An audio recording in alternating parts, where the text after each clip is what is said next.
आपका chemistry teacher Umesh. आज मैं आईयूपीएसी नॉमेनक्लेचर का पार्ट 4 लेके आया हूँ। इसमें मैं आपको डिटेल में पढ़ाऊंगा ईस्टर का आईयूपीएसी नॉमेनक्लेचर। क्या होते हैं ईस्टर? ईस्टर जो होते हैं वो कार्बोक्सिलिक एसिड के डेरिवेटिव होते हैं। ईस्टर फंक्शनल ग्रुप का फार्मूला ये होता है, कार्बोक्सिलिक एसिड से आप OH को रिप्लेस करिए, OR को ऐड करिए तो आपको मिलेगा RCOOR। तो ये क्या है? Ester. Esters are derivative of carboxylic acid. Carboxylic acid के आईयूपीएसी नॉमेनक्लेचर का रूल क्या होता है? इसमें एल्केन से ई को हटा करके ओइक एसिड ऐड करते हैं, तो इनको आईयूपीएसी में कहेंगे एल्केनोइक एसिड। ईस्टर्स जो है वो कार्बोक्सिलिक एसिड के डेरिवेटिव होते हैं। तो ईस्टर का नॉमेनक्लेचर जो होता है, ईस्टर्स के जो नेम होते हैं दो वर्ड से मिलकर बने होंगे। पहला तो हो गया इसमें एल्किल और दूसरा एल्केनोएट, यानी एल्किल लिखने के बाद एल्केनोइक एसिड और फिर इससे आपको एक एसिड को हटाना होगा और OAT जोड़ना होगा। इसका नेम हो जाएगा एल्किल एल्केनोएट। एक एग्जांपल देके समझिए, जैसे CH3COOH, OH को हटा देते हैं, OC2H5 जोड़ देते हैं, तो ये हो जाएगा CH3COOC2H5। तो इसका कार्बोक्सिलिक एसिड ये है, तो एक दो कार्बन वाला एल्केन क्या होगा? एथेन। ई हटाना है, ओइक एसिड जोड़ना है, इसका नेम होगा एथेनोइक एसिड। तो इसका नेम बनाने के लिए हमको क्या करना होगा? जो ग्रुप O से अटैच्ड है उसको पहले लिखिए, तो उसे क्या अटैच्ड है? एथिल। फिर एक दो कार्बन, या ऐसे कह सकते हैं कि ये किससे डिराइव्ड है? एथेनोइक एसिड से। इसके बाद आपको लिखना है एथेनोइक एसिड और फिर इससे एक एसिड को हटाना है और OH जोड़ देना है, तो इसका नेम क्या हो जाएगा? Ethyl ethanoate. और लड़का यहाँ कंफ्यूज होता है स्टूडेंट कि 2 1 3 1 4 कार्बन तो ब्यूटेनोइक एसिड ऐसा कुछ होना चाहिए, लेकिन ऐसा नहीं होता। ये ईस्टर डिराइव्ड किससे? एथेनोइक एसिड से। तभी एथेनोइक एसिड से एक एसिड को रिप्लेस करके OAT जोड़ दिया जाएगा, इसका नेम हो जाएगा एथिल एथेनोएट। तो कुछ और एग्जांपल लेते हैं।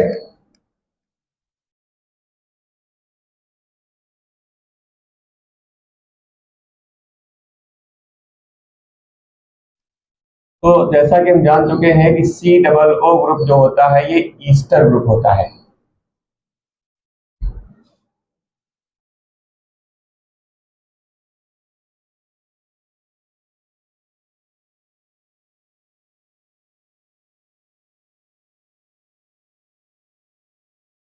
और ये बाइवेलेंट फंक्शनल ग्रुप है, इसके दो वैलेंसी होती है, दोनों साइड में आप एल्किल ग्रुप ऐड करेंगे। एल्किल ग्रुप मींस R की वैल्यूज होती है CH3 C2H5 C3H7 C4H9 वगैरह वगैरह। तो इसमें हम क्या करेंगे? यहाँ CH3 जोड़ देंगे, यहाँ भी CH3 जोड़ देंगे, इसमें यहाँ भी C2H5, इधर भी C2H5, इसमें इधर CH3, इस साइड में C2H5, इसमें इधर C2H5, इधर CH3, इसमें H भी जोड़ सकते हैं, CH3 C3H7 C2H5। तो अब इनके नेम बनाते हैं।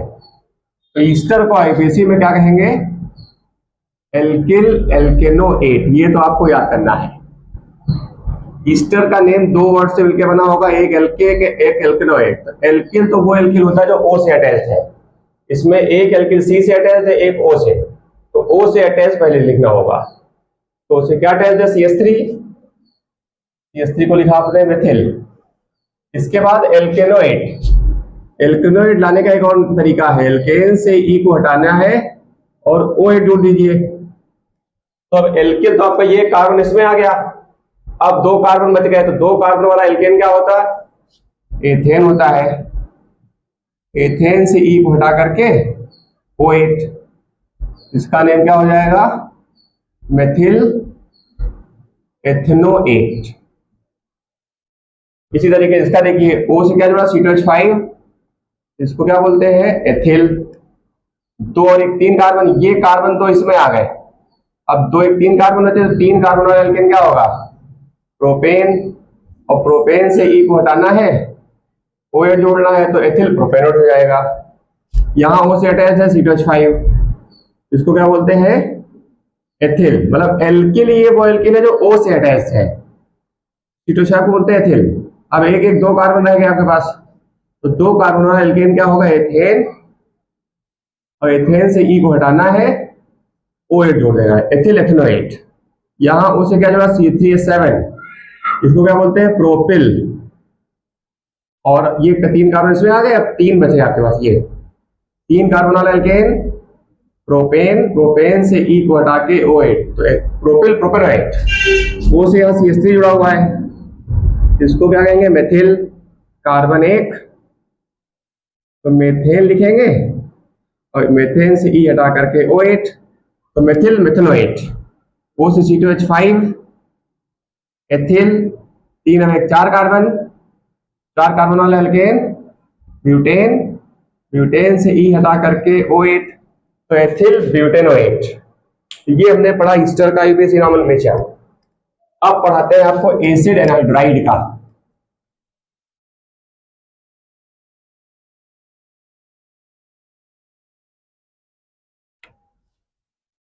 तो acid anhydride, ANHYDRIDE, acid anhydride वे कंपाउंड्स होते हैं जिनमें आपका ये ग्रुप होता है COOCO। This is the functional group of acid anhydride. तो एसिड एनहाइड्राइड क्या है? कार्बोक्सिलिक एसिड के डेरिवेटिव है। कार्बोक्सिलिक एसिड से आप हटाएंगे OH और जोड़ देंगे OCOR, तो आपको मिल जाएगा RCOOCOR। ये क्या है? It is derivative of carboxylic acid, यानी acid anhydrides are derivative of carboxylic acid. और कार्बोक्सिलिक एसिड का रूल मैंने आपको क्या बताया? एल्केन से ई को हटाना है और ओइक एसिड ऐड करना है, तो इनको तो आपको एडिशन क्या करना है? एल्केनोइक एसिड। 1 कार्बन होगा मेथनोइक एसिड, 2 कार्बन होगा एथनोइक एसिड, 5 कार्बन होगा पेंटेनोइक एसिड। और इसका नेम कैसे बनाना है? तो इसका नेम बनाने के लिए आपको पहले कार्बोक्सिलिक एसिड का नेम लिखना है, फिर इससे एसिड वर्ड को हटाना है और इसमें एनहाइड्राइड को जोड़ना है। तो इनको हमको क्या बोलना है पीसी में? एल्केनोइक एनहाइड्राइड, यानी एसिड एनहाइड्राइड को हम कहेंगे एल्केनोइक एनहाइड्राइड। अब एग्जाम्पल लीजिए, R की जगह CH3 लगाइए, COOH, और इससे OH को हटाइए, OCOR को जोड़ दीजिए। OCOR का एग्जाम्पल CH3 ले लेते हैं, ये हो जाएगा CH3CO OCO CH3। और इसी तरीके से एग्जाम्पल ले लीजिए C2H5 COOH, इससे OH को हटाइए और जोड़ दीजिए OCO C2H5, तो ये हो जाएगा C2H5 COOCO C2H5। तो इस तरीके से ये एनहाइड्राइड इससे डिराइव्ड है, इसमें 2 कार्बन है, तो 2 कार्बन वाला एल्केन एथेन, इसका नाम क्या हो जाएगा? Ethanoic acid. तो ये एथनोइक एसिड है, यानी ये एनहाइड्राइड किससे बना हुआ है? एथनोइक एसिड से। इसका नेम क्या होगा? Ethanoic acid. लिखने के बाद आपको इससे एसिड वर्ड को हटाना है और एनहाइड्राइड जोड़ना है, तो इसका नेम क्या हो जाएगा? Ethanoic anhydride. स्टूडेंट यहाँ कंफ्यूज रहता है, कहेगा 1 2 3 4 कार्बन है, तो ब्यूटेनिक होना चाहिए, लेकिन ऐसा नहीं, ये डिराइव्ड इससे है। तो एनहाइड्राइड जिस कार्बोक्सिलिक एसिड से डिराइव होता है, उसका नेम लिखने के बाद उससे एसिड वर्ड को हटा करके एनहाइड्राइड आपको जोड़ना है।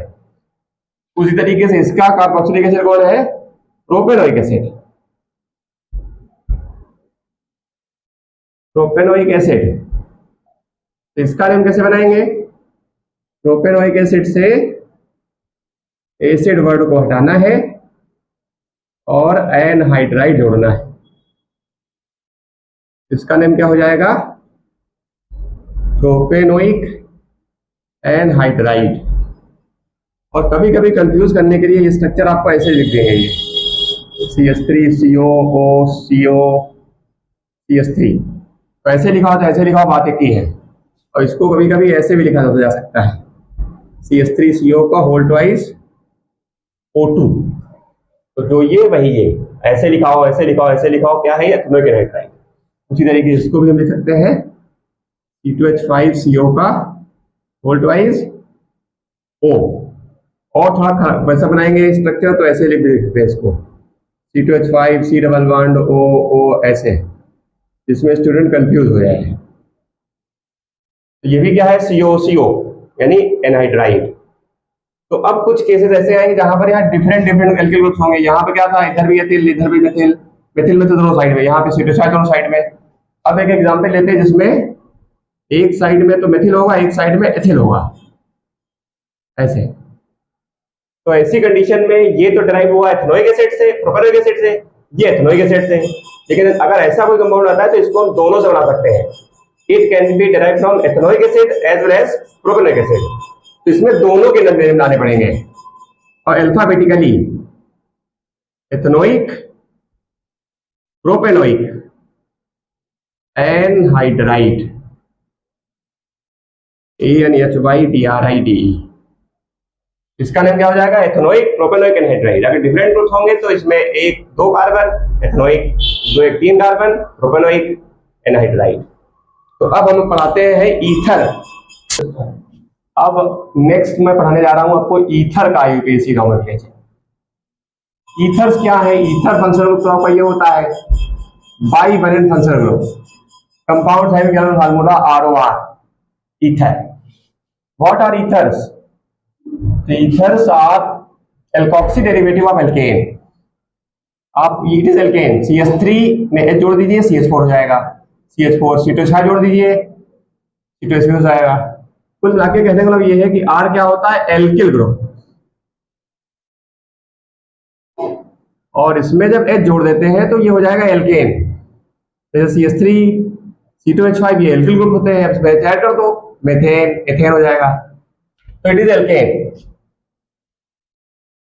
और एल्केन से जब आप H हटाएंगे और जोड़ देंगे OR ग्रुप, OR ग्रुप को बोलते हैं एल्कोक्सी ग्रुप, तो बन जाएगा ROR। तो ROR को ही क्या बोलते हैं? ईथर। और OR ग्रुप को कहा जाता है एल्कोक्सी ग्रुप। अब जैसे मान लीजिए OCH3 का भी लिखा होगा तो इसको हम कहेंगे methoxy, methoxy group. OC2H5 methoxy group, OC3H7 propoxy group, OC6H5 मान लीजिए लिख दे तो इसको कहते हैं फिनॉक्सी, फिनॉक्सी ग्रुप। तो अब एग्जांपल लेते हैं, जैसे मान लीजिए यहाँ पे CH4 है, ये H को रिप्लेस कर दिया, OCH3 ऐड कर दिए, R की जगह क्या लगा दिया? CH3। R की जगह ये लगा सकते हैं इनमें से कुछ भी, तो ये बन जाएगा CH3 OCH3। तो बेसिकली ये क्या है? इसमें तो कार्बन 2 है, तो लड़का स्टूडेंट कंफ्यूज होता है कि एथेन, लेकिन ऐसा नहीं है। It is methoxy derivative of methane. OCH3 क्या है? मेथॉक्सी। CH4 क्या है? Methane. So what is this? It is methoxy derivative of methane. So its name will be methoxy methane. इसी तरीके से C2H5 C2H6, इससे H को हटाइए, जोड़ दीजिए OC2H5, तो बन जाएगा C2H5 OC2H5। तो what is this? तो it is ethoxy derivative of ethane. C2H6 is ethane and C2H5 is ethoxy, ethoxy derivative of ethane. तो its name is ethoxy ethane, common name dimethyl ether और it is diethyl ether. तो ether को हम IPC में क्या बोलेंगे? Alkoxy alkane. Why? Because ethers are alkoxy derivative of alkane. Alkoxy derivative of alkane. So ethers in IUPAC are called alkoxy alkane. Methoxy methane, ethoxy methane. अब different alkyl group लिए जा सकते हैं जैसे CH3O C2H5। इसको हम क्या मान सकते हैं कि it can B derived from both methane and ethane. इसका नेम दो हो सकते हैं, एक नाम तो बना सकते हैं मेथॉक्सी एथेन और एक बना सकते हैं एथॉक्सी मेथेन। तो इसका नेम करेक्ट क्या होगा? Methoxy ethane. यानी ज्यादा कार्बन वाला ग्रुप जो होगा उसको हम एज एल्कीन एल्केन मानेंगे, मतलब it compound this compound will be derived from ethane. ये आईपीसी का रूल है। दूसरा एक नाम ये भी बना सकते हैं मेथॉक्सी एथेन। मेथॉक्सी एथेन बनाया, एक और बन जाएगा एथॉक्सी, इसको आप कर दीजिए साथ में तो एथॉक्सी मेथेन हो सकता है, लेकिन ये नहीं। तो आईपीसी ने डिसाइड कर दिया कि इसको आपको क्या बोलना है? मेथॉक्सी एथेन कहना है, न कि एथॉक्सी मेथेन कहना है। इसी तरीके से एक और एग्जांपल ले लेते हैं। कभी कभी ऐसे लिख देते हैं CH3OCH, कंफ्यूज करने के लिए ऐसे लिख दिया वाली है। तो ज्यादा कार्बन वाला साइड एल्केन होगा आपका। इसमें नंबरिंग करो 1 2 3। सेकंड कार्बन पे लगा हुआ है ये मेथॉक्सी, तो 2 मेथॉक्सी, 3 कार्बन एल्केन प्रोपेन। तो इस तरीके से भी कुछ स्ट्रक्चर्स मिल सकते हैं। ओके।